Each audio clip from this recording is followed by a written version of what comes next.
Hello, my name's Raf. I've been an open water swimmer now for about 15 years.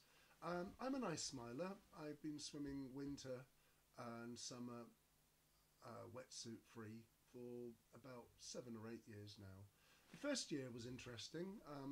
There's so much to learn, and you're looking at this, I know, but breathing is key. Breathing and mind control basically is key. Acclimatization is physical, and that's a process. Some people have the ability to do it really easily. Some people have to work at it much harder.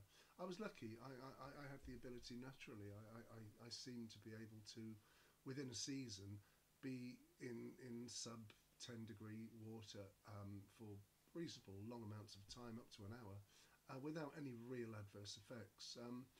Obviously, as you drop down the temperature scale, every degree beyond below 10 has a marked feel, and if you are a cold water swimmer, you will understand that completely. The difference between 10 and 6 is massive. The difference between 6 and 5 you wouldn't think was massive, but it's absolutely massive. And every degree you go down that scale, the difference is major, and you will really need to be ready with all your preparation before you should attempt to get into water like this. And if you intend to stay in the water for longer than seconds, you really need to acclimatise and do lots of training to do it safely. Breathing, as I say, it's all about telling all the natural impulses in your body that are telling you to gasp for air, to tense up, to overreact. It's about shutting them up and telling them with the power of your brain to subdue. I don't know if you've ever walked outside on a really cold day when your shoulders are hunched up and you think to yourself, will it feel any different if I just relax my shoulders and breathe? And you surprise yourself, don't you? You're no colder, and yet all that tension, it just happens naturally, doesn't it? Now, with cold water swimming, it's exactly the same. It takes a while to perfect that, but it does happen and will happen. And the more exposure you give yourself to cold water swimming, the easier that becomes.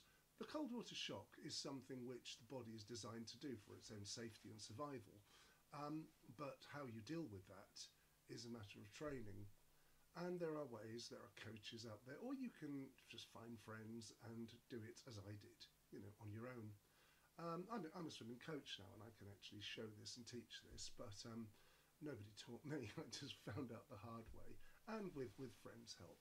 As I said, I'm an ice smiler. I swam my ice smile 2 years ago, my first one.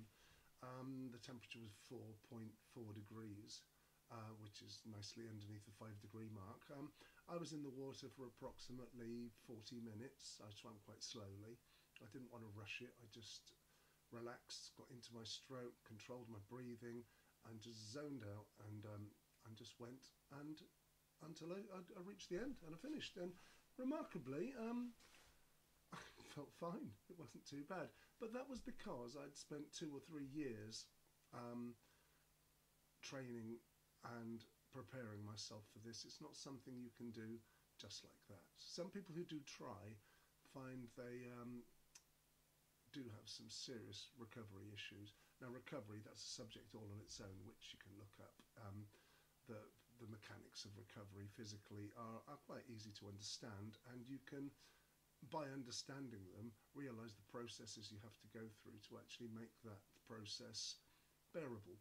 Because it's never comfortable, because you're putting your body through an extreme situation. Well, I hope this helps. If there's any more information you would like, get in touch with me.